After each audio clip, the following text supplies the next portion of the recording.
उनके उज्जवल भविष्य की कामना करते हैं और उनके भविष्य के लिए और उनका भविष्य आगे जाके उज्जवल हो और उनके पूरे जीवन में खुशहाली आए। सारी बहनों को रक्षाबंधन की ढेर सारी शुभकामनाएं। हैप्पी रक्षाबंधन। और हर साल की बात ही, इस बार देखिए हमारा हाथ नहीं उठ पा रहा है। 10,000 से ज्यादा राखी बांधा गया। इस बार 130 से ज्यादा व्यंजन बनाए गए थे खाने पीने के लिए। और सारी लड़कियों को गिफ्ट के तौर पे हम ये आशीर्वाद देते हैं कि आप आई थी चाहे जैसे भी बस, ट्रेन, ऑटो से, बट यहाँ पढ़ने के बाद जाइएगा सरकारी गाड़ी से बैठ के बाहर।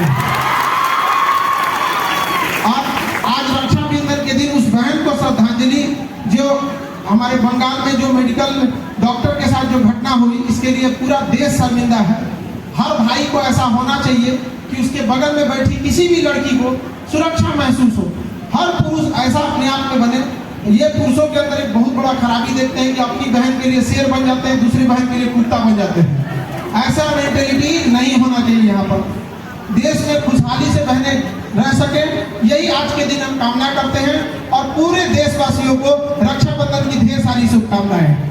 हम भारत में हैं, हमें एक कर्तव्य बनता है कि भारत की संस्कृति को हम आगे ले जाएं। जब पूरी दुनिया में क्रिसमस मनाए, पूरी दुनिया में हैप्पी न्यू ईयर मनाया जा सकता है, तो पूरी दुनिया में रक्षाबंधन क्यों नहीं मनाया जा सकता है? हमारा यही उद्देश्य है कि पूरी दुनिया में रक्षाबंधन हो और इसी संकल्प के साथ हम आगे बढ़ते हैं। शुरुआत जब आप किए थे तो शायद 4 राखियां बांधी गई थी और आज इतनी राखी हो गई है कि उठता नहीं है, माथा पे रखना पड़ता है उठा के। यहाँ पर एकदम भयानक हो गया है। यहाँ पर अब नहीं उठ रहा, हाथ एकदम जवाब दे रहा है। सब यहाँ पे अब एक एक करके रखेंगे। हर साल की इतनी राखी जमा हो गई है मेरे पास कि एक बार मेरी मम्मी आई थी तो एक मतलब तिजोरी टाइप का सबसे मजबूत लॉकर था। उनको लगा कि क्या रखे होंगे अब इसमें, उन्होंने उसमें चाबी लेकर खोली तो उसमें से भरमार के राखी एकदम बाहर आया। यहाँ पे उसमें और कुछ भी नहीं है। हमारे यहाँ जो तिजोरी है उसके अंदर केवल राखी भरा हुआ है। और जहाँ बहनों का प्यार विश्वास रहेगा वहाँ उस आदमी को कुछ नहीं हो सकता है। यहाँ पर अभी कई बार अफवाहें उड़ा दिए गए कि संस्था को सील कर दिया गया, खान सर भाग गए, कोचिंग बंद हो गया। अरे बकलवा, ये कौन कोचिंगवा में ही राखी बांधा गया है? देख लीजिए, गंगा के गिरे आ गए। यहाँ पर तुम रास्ते में गड्ढा खोदोगे तो छलांग लगा के पार करेंगे, रुकेंगे नहीं। हमारी संस्था को रहना इसलिए जरूरी है ताकि किसान, गरीब, ऐसे बच्चे जो नहीं पढ़ सकते उनकी पढ़ाई पूरी हो सके। पूरे देशवासियों को विश्वास के साथ दिलाते हैं। सारे देशवासियों को रक्षाबंधन की ढेर सारी शुभकामनाएं। बाद में इसका पूरा डिटेल वीडियो देंगे कि कैसे कैसे राखी मनाया गया। और क्योंकि इसी में बीच में शनि ग्रह की बहिन कूद गई, भद्रा। सुपनेखा रहती तो हम तो संभाल ही लेते, भाई से क्या दिक्कत था। लेकिन भद्रा की वजह से राखी नहीं हो पाया, तो राखी में बहुत विलंब हुआ इस वजह से। तो बाकी पूरे देशवासियों को रक्षाबंधन की ढेर सारी शुभकामनाएं। अब आपको धीरे धीरे करके सारी इंफॉर्मेशन आगे देंगे। यहाँ पर happy Rakshabandhan all of you. जय हिंद।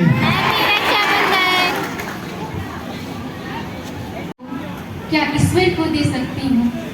क्या भेंट करूँ मैं दाता को? क्या ईश्वर को दे सकती हूँ? मैं भरी हुई नम आंखों से बस धन्यवाद दे सकती हूँ।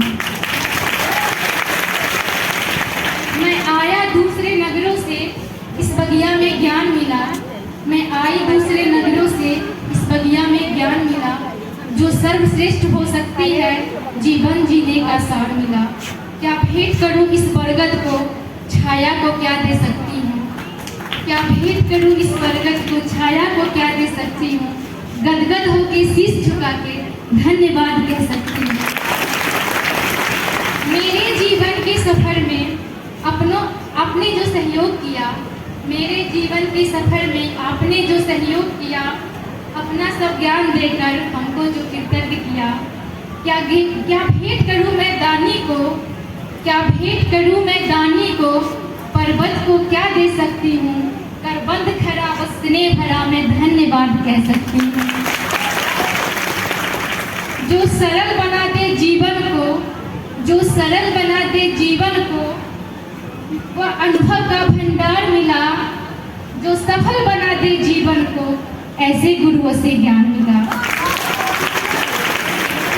क्या भेंट करूं मैं विधाता को, क्या भेंट करूं मैं विधाता माता को अनुभव को क्या दे सकती हूँ, जीवन दर्शन के नायक को बस धन्यवाद कह सकती हूँ, बस धन्यवाद कह सकती हूँ। और सर एक और है प्रश्न आपके लिए है, ये सिर्फ ये इसका टाइटल ही है खान सर। और बुद्ध की तपोभूमि और महावीर की जन्मभूमि से उठी है एक आंधी, बदलना पूरे भारत को है एक व्यक्ति ने है ठानी। सादा जीवन शुद्ध विचार रहता है मन में गरीब बच्चों का विचार। चेहरे पर है एक गजब मुस्कान, तेज है इनका जैसे हो श्री राम। मैंने ना देखा चाणक्य को जिसने बनाया चंद्रगुप्त को सम्राट। मेरे तो हैं आप ही चाणक्य जिनका नाम है खान सर।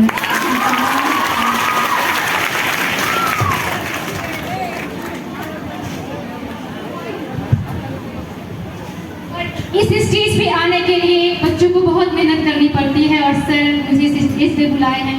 और मैं अपने माता पिता की सिंगल चाइल्ड हूँ, मेरे कोई बड़े भाई नहीं हैं। और आज इस स्टेज से मैं कह रही हूँ आप सबके सामने कि आज से सर मेरे बड़े भाई हैं और मैं अधिकारी अगर बन भी गई तो हर रक्षाबंधन में सबको राखी बांधूंगी। इस स्टेज से मेरा शपथ है आज। ढेर सारा आशीर्वाद आपको, एकदम ढेर सारा आशीर्वाद। और कहीं भी कोई लड़की अपने आप को कम मत समझिएगा, आपको समझा कि नहीं? अपने आप को कमतर मत समझिएगा। कोई लड़का लड़की में कोई भेदभाव नहीं है। ये करके दिखाना है आप लोगों को। ये मौका मिला है कि समाज ने आपको दिया है कि आपको लगता है कि आप पीछे हैं, उस समाज को दिखाना है कि आप किसी से कम नहीं है। और जिसको समाज ने ज्यादा सताया होगा, जैसे लड़कियों को कहते हैं तो कि क्या कर पाएगी, नौकरी होगा ना तो वो नगाड़ा कीजिएगा, नगाड़ा ढोल अपने दुआरिया पे जाके 1 घंटा तक बजवाइएगा। अधिकारी बन गए ढक ढक ढक ढक पूरा बजा दीजिएगा, सुत नहीं पाएगी। एक तो लड़कियों को माँ बाप पढ़ने नहीं दे रहे, उसमें से बेचारी पढ़ने आ रही है तो उसको ताना मार के मेंटल प्रेशर करके चाटू सुना के वो बेचारी को होमलेस कर देते हैं। आप टेंशन नहीं लेना, पता भाई आपका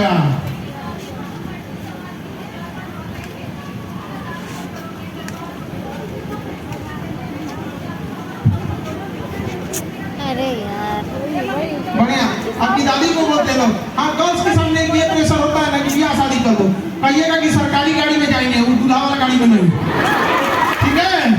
बस और तो सारी लड़की लोग अपने घर कहिएगा कि जाएंगे ससुराल तो किस गाड़ी में?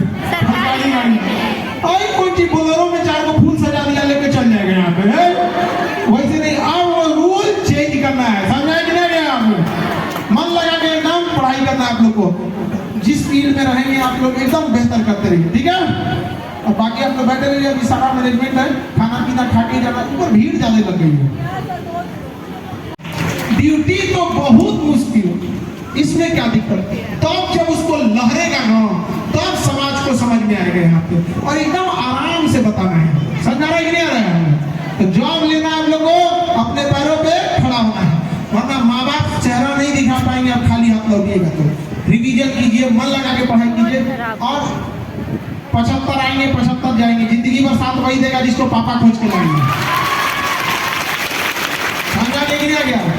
अच्छा आप लोग बताइए, यंग एज है, इसमें ना लड़की लड़के दोनों को ऐसा लगता है कि अगर उनको लगता है कि फलानिया के साथ तो हम जी सकते, बाकी के साथ नहीं रह सकते, उसके जैसा तो कोई है ही नहीं है।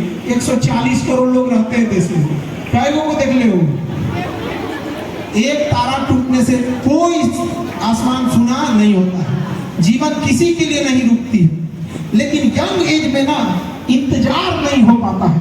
किसी के घर अगर किसी की मृत्यु हो जाए, मेरे दादाजी की जब मेरी दादी ने, मेरे दादा हमको बहुत मानते थे, बहुत ज्यादा। मेरे दादा मतलब हमको यहाँ तक आने में दादाजी की सीख बहुत काम आई, बहुत ज्यादा।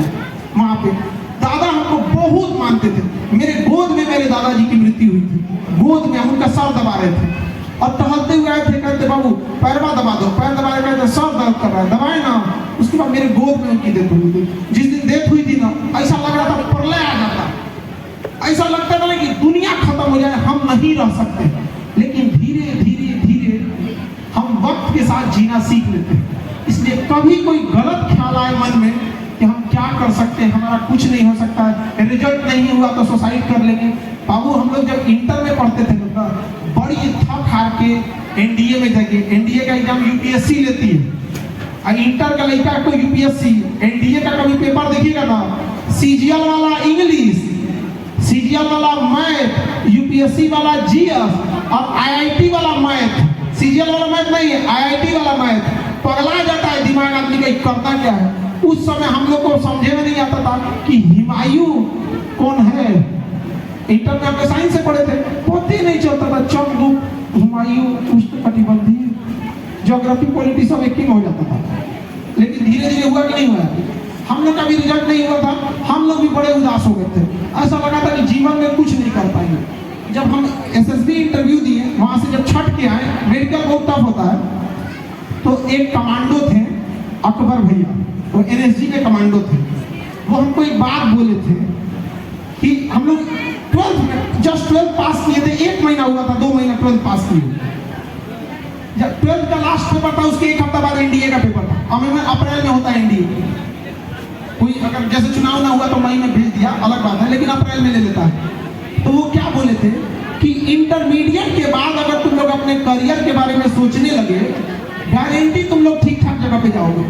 तो जिस उम्र में आप लोग आकर अपने करियर के बारे में सोचने लगी ना, ये अपने आप में बहुत बड़ी बात है। वरना अपनी उस लड़कियों को देखिए जिसके माँ बाप ने आप ही के साथ पढ़ी होंगी, शादी ब्याह करा के भेज दी होगी।